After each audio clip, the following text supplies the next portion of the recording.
घटना आहे वयोवृद्ध शिवाप्पा यांची। शिवाप्पा चंद्राम पुजारी गावातील वृद्ध 70 वर्षीय मंदिराचे पुजारी, ज्यांनी आपलं संपूर्ण आयुष्य देवसेवेमध्ये घालवलं, पण त्यांच्या खाजगी जीवनात मात्र दररोज संघर्ष होता, अशांतता होती। विशेषतः त्यांच्या कुटुंबात शिवाप्पा आपल्या पत्नीसोबत राहत होते। त्यांना 3 मुले, अंबाना, लक्ष्मण आणि मल्लिकार्जुन, आणि एक मुलगी होती जी सध्या पुण्याला सासरी राहत होती। मुलं विभक्त होती, पण गावातच त्यांच्या आजूबाजूला राहत होती। कुटुंब मोठं, पण त्यातील नातेसंबंध मात्र काळाच्या ओघात विस्कळीत झालेले।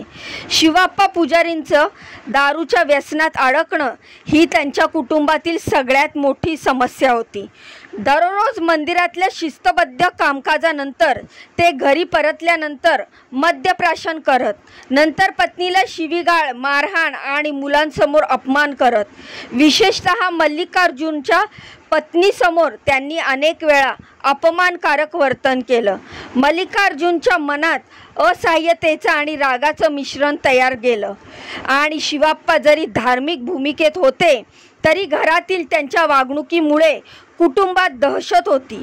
त्यांची पत्नी वर्षानुवर्ष अपमान सहन करत होती, आणि मुलं, विशेषतः मल्लिकार्जुन, रोज रात्री त्या घरातील वातावरणामुळे उद्विग्न राहत होता। त्या गुरुवारी संध्याकाळी वातावरण नेहमीसारखंच होतं, पण मनात काहीतरी वेगळं घडत होतं। शिवाप्पा पुजारी दारूच्या नशेत घरी परतले। पुन्हा एकदा त्यांच्या पत्नीसमोर अपमानास्पद शब्दाचा मारा सुरू झाला। त्यावेळेस मल्लिकार्जुन हे तिथेच होता। तो शांतपणे ऐकत होता, पण मनात प्रचंड वादळ घोंगावत होतं। शिवाप्पांनी पुन्हा एकदा त्याच्या सुनेला उद्देशून अपमानकारक भाषा वापरली।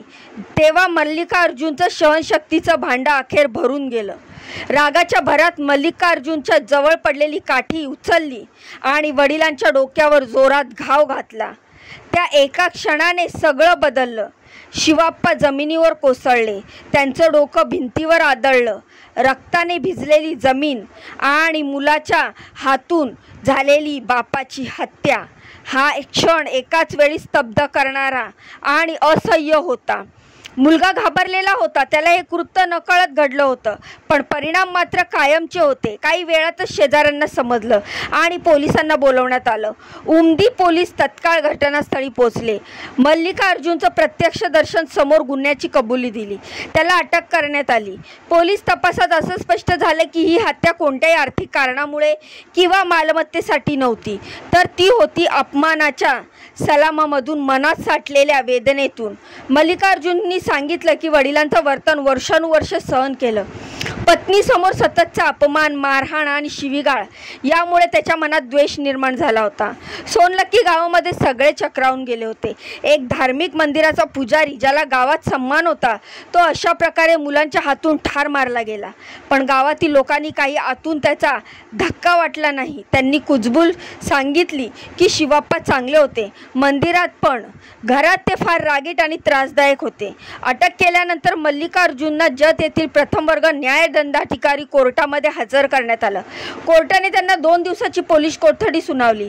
पोलिसांनी चौकशी सुरुवात केली। तपासात काही विरोधाभास सांगितले नाही।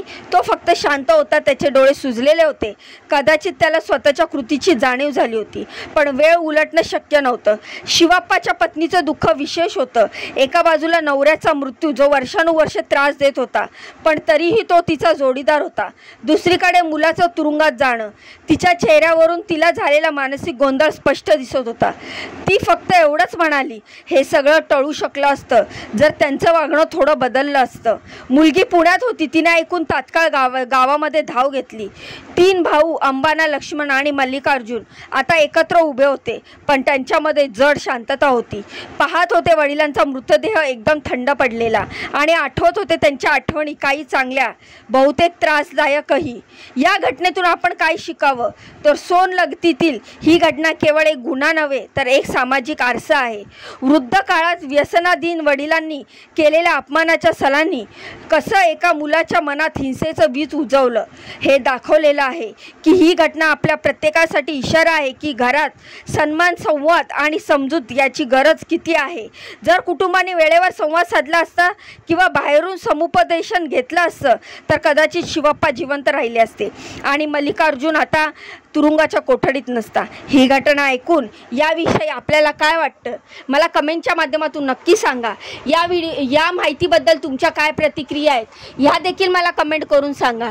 जाण्याआधी ह्या माहितीला लाईक करा, चॅनलला सबस्क्राईब करा। तुमच्या या बहिणीला पुढे जाण्याचा एक चान्स नक्कीच द्या। तर भेटूया पुढच्या माहितीमध्ये अशीच अपडेट, नवीन लेटेस्ट अपडेट घेऊन। तोपर्यंत स्वतःची काळजी घ्या। बाय आणि नमस्कार।